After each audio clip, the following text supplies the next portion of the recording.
Welcome to this explainer. Right off the bat, I want you to try something with me. Just imagine waking up tomorrow morning, looking out your window or turning on the news to find the White House completely engulfed in flames.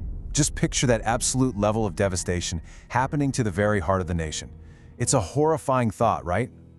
Now, if you're trying to pinpoint when exactly something like this might have happened in history, your mind probably jumps to a few obvious candidates. But actually, it wasn't during the Civil War.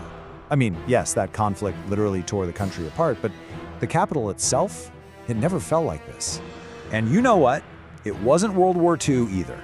Despite all that massive, globe-spanning destruction we usually associate with that era, the American mainland and its capital, they actually remained completely untouched by enemy forces. No, the truth is way more shocking. A foreign army actually invaded the United States and burned the nation's capital, literally to the ground. This isn't some alternate history fiction, it's an absolute fact. Yet somehow, it's this massive event in American history that almost nobody talks about today. It's like a forgotten invasion that almost completely erased the young nation from the map. Honestly, if just a few key decisions had gone a little bit differently, the US as we know it might not even exist today. So let's dive into exactly how this happened. Part 1. David versus Goliath. To really wrap our heads around how this totally apocalyptic scenario even started, we have to rewind to the geopolitical tensions of the year 1812. And the first thing you have to understand is the massive imbalance of power here. On one side, you've got the United States. In 1812, the country was practically an infant, just 36 years post-independence. They were literally still figuring out how to be a country. Then, standing in stark contrast across the Atlantic, you have the British Empire. They weren't just a big country, they were the absolute most powerful empire on Earth, hands down. We're talking the strongest navy, the most experienced military. The young American nation was just massively outmatched from day one. So you kind of have to ask yourself, why on earth would a 36-year-old nation willingly pick a fight with the reigning global heavyweight? Well, tensions had been boiling over for years. British warships were aggressively stopping American ships out at sea. And it wasn't just some light harassment either. They were literally kidnapping American sailors and forcing them into British military service. Because of this, a lot of Americans felt like Britain was still treating the US like a rebellious little colony, not a real sovereign nation. So America declared war. Sure, it sounded incredibly brave on paper, but wow, it was a colossal gamble. Because the terrifying reality was, America really had no business fighting this war. Taking on the planet's most experienced military when you barely even have a standing army of your own, that's just a recipe for absolute disaster. And for 2 long, grueling years, this conflict just dragged on, stretching American resources totally thin. Part 2. The road wide open. Okay, fast forward to 1814. Suddenly, the war hits American shores in a way literally nobody was prepared for. The theoretical naval war was about to get very real on land. 2 years after declaring war, British troops actually land in Maryland, and their target was shocking. It wasn't a strategic fort or a major port city. No, they were aiming straight for Washington, D.C. At the time, Washington was still this small, developing city, and pretty much everyone assumed the British wouldn't even bother with it.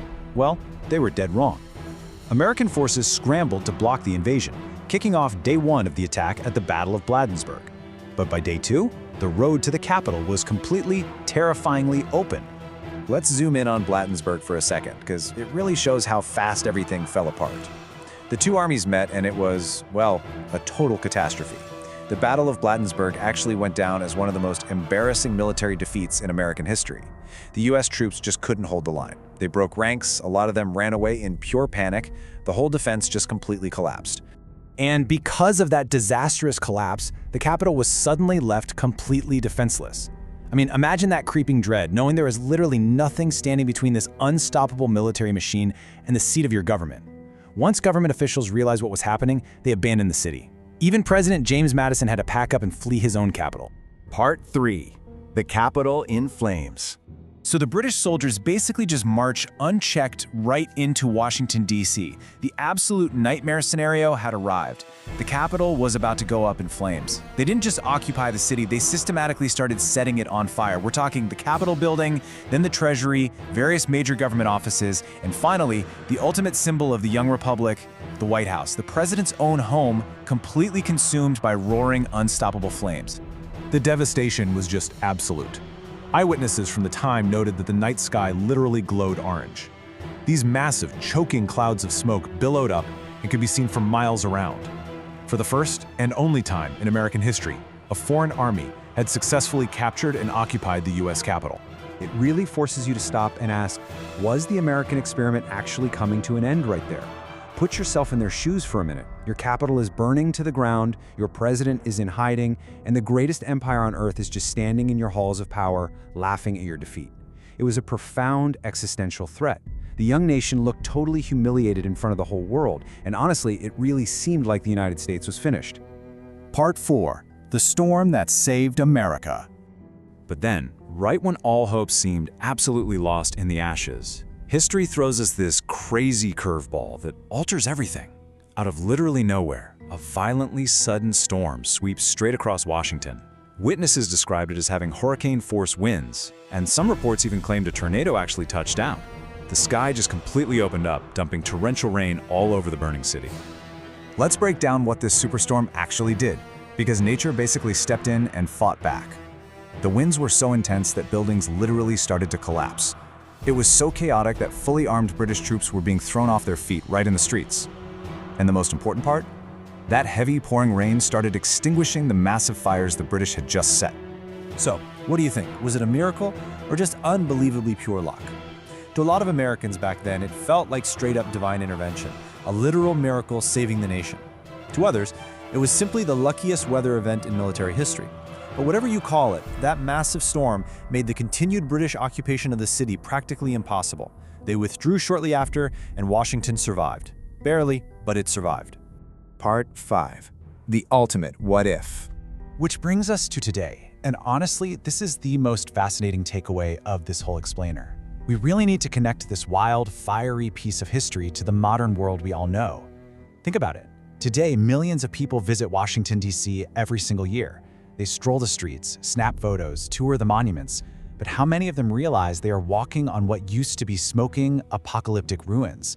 The very White House you see today stands right on the exact same spot where those flames once completely engulfed the president's home. And history leaves us with this massive, hanging hypothetical. What if the British had just decided to stay? What if that freak storm had never hit, the fires had kept burning, and Washington had permanently fallen to the empire? If you really pull on that thread, you have to wonder, would the United States still have become the global superpower it is today, or would history have taken a completely unrecognizable path?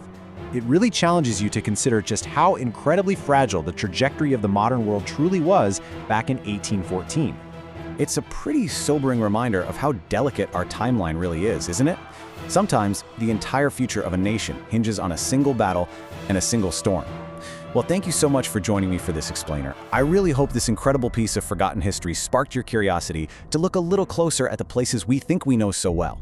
Until next time, keep exploring the past.